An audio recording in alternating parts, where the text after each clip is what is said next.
Okay, so let's dive into this.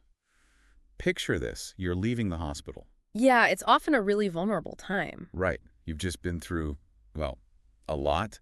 Maybe feeling a bit shaky, tired, and probably overloaded with information already. Totally. Trying to process everything the doctors, the nurses have been telling you, and then they hand you this stack of Well, papers. discharge instructions, yeah. Exactly. Crucial stuff for your recovery back home. So, our deep dive today, using the sources you shared, it's all about how AI is stepping in to tackle, well, a really big challenge right there. Uh-huh. A surprisingly persistent one? Making those really complex jargon-filled instructions actually make sense to you. It really is a problem. Yeah. The sources you sent over, they really highlight how overwhelming that moment of discharge can be. You're suddenly, expected to manage your own care. Yeah, become your own nurse almost. Exactly. But the map they give you, it's often written in, well, med speak. Like that example in one source, Mrs. Rodriguez. Her daughter Maria just felt completely lost. Try and figure it all out. Yeah, knowing how important it was for her mom's health, but just not understanding the language. And that's the dangerous part, isn't it? Yeah. That gap between the clinical terms and what you or your family can actually understand and, do. Absolutely. When you don't fully get your instructions, like medication timings, warning signs, follow-ups, the consequences, well, they can be pretty serious. The sources talk about confusion, patients being less likely to follow the plan. Which makes sense. And unfortunately, that means a higher risk of complications, even ending up back in the hospital. Readmissions. One paper used a great analogy, I thought. It said the current process feels less like a safety net when you leave. Yeah. And more like you're walking a tightrope, Yeah. trying not to fall off with all this critical information. A tightrope. Wow. Yeah. That's a powerful image. And this is exactly where AI, specifically these large language models, the LLMs we hear so much about, this is where they come in. Right. The sources called this kind of application a wrapper.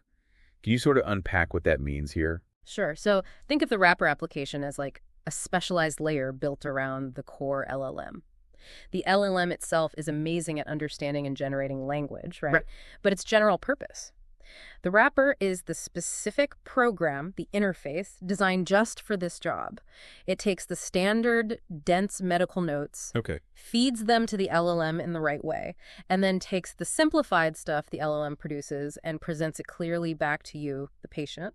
It handles the healthcare workflow, the input, the output formatting, all that specific stuff. Got it. So the LLM does the heavy lifting on language, but the wrapper makes it work, makes it safe and useful in a hospital setting. Precisely. So what's the absolute main goal here? What are these tools trying to do for the person heading home?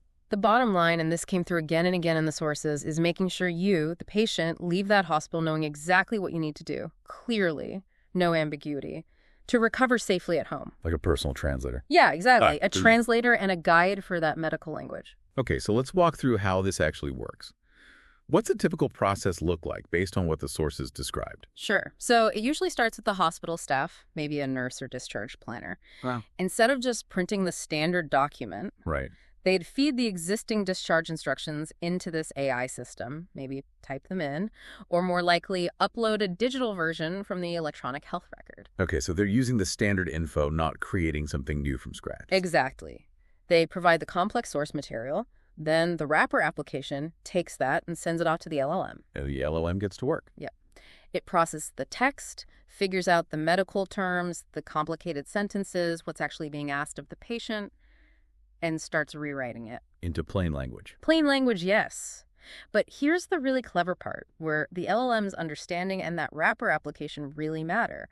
It doesn't just simplify in a generic way. The sources show these tools are built to personalize it. They can look at your specific diagnosis, the exact drugs you're on, key things from your hospital stay, and tailor the language, the examples, the priorities in the instructions specifically for you. That personalization sounds absolutely key. It's not just, here's a simpler definition, it's, here's what this means for you.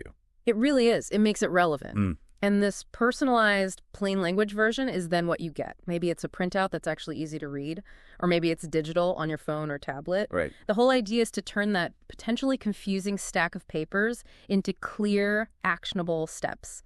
taking the guesswork and the medical dictionary out of it. That feels like a really big shift. Yeah. So what are the actual benefits the sources were pointing to? What happens when this is put into practice? Oh, the benefits are pretty significant. They directly tackle that tightrope problem we talked about. First off, just much better patient understanding. Seems obvious, but it's huge. If you understand it, you know what to do. Exactly. And if you know what to do, you're much more likely to actually do it. Right. Better adherence. Leads directly to better adherence, yes. And when patients follow their treatment plans properly, well, you see better health outcomes. It's that critical chain reaction. Makes sense. And the sources really highlighted this. Better adherence, driven by better understanding, is a major way to cut down on those costly, stressful hospital readmissions. The readmissions issue. That's a big focus in healthcare. It is. One pilot study they mentioned actually showed a real measurable drop in readmissions for certain conditions when these simplified instructions were used. So it's not just theory. It actually moves the needle. Exactly. It can make a tangible difference on a major healthcare challenge. And beyond the clinical side, there's also a big jump in patient satisfaction. I can imagine. Feeling confident and ready when you leave instead of anxious and confused. That makes a huge difference to how you feel about the whole experience. Definitely. Now, thinking about actually implementing this, putting it out there, especially in places with diverse populations, different languages, different backgrounds, maybe different tech comfort levels, what are the big things to consider? The sources must have touched on this. Oh, absolutely. These are critical points. The sources really stress that for this tech to be truly useful and fair, equitable, it absolutely has to support multiple languages. Right. Plain English doesn't help if English isn't your first language. Exactly. A simple translation in English is no good if you primarily speak Spanish or Mandarin or Haitian Creole or whatever is common in that community. It has to meet you where you are. Okay. Makes sense. And it needs to be culturally sensitive. You know, getting rid of medical jargon is step one. But the system also needs to be aware of cultural idioms or health beliefs that might change how instructions are understood or followed. So the language needs to be simple and appropriate. Yes. Simple and appropriate, and accessibility, that's another huge one. What about patients with visual impairments? The system needs to offer instructions and formats they can actually use, like large print or maybe audio versions, that wrapper application we talked about. That's where a lot of this functionality sits, handling these different output needs. So it's not just about the core AI being smart, it's the whole system around it, making sure the information actually reaches the patient in a way they can use. Exactly right. It forces everyone to really focus on the patient's actual needs at that specific crucial point of information transfer. You know, this specific use of AI, it feels different from some others. It's less like a hidden diagnostic tool in a lab and more like a communication bridge. Right there at a really key moment for the patient. It really does tie into that bigger picture of AI in healthcare, doesn't it? It's about augmenting what humans do, maybe freeing up a nurse's time from explaining the same complex thing over and over. Yeah. And using AI to fundamentally improve the patient's experience. That safety net weaver analogy from the source, it feels right here. AI is quietly, effectively, stopping problems before they start just by making sure communication is clear. And it connects back to something else really important, our digital health records. This AI isn't just simplifying generic info. It's potentially taking the specific, complex data from your record, your diagnosis, your meds, your tests. Your actual data. And making that understandable to you. That's a really powerful link, yeah.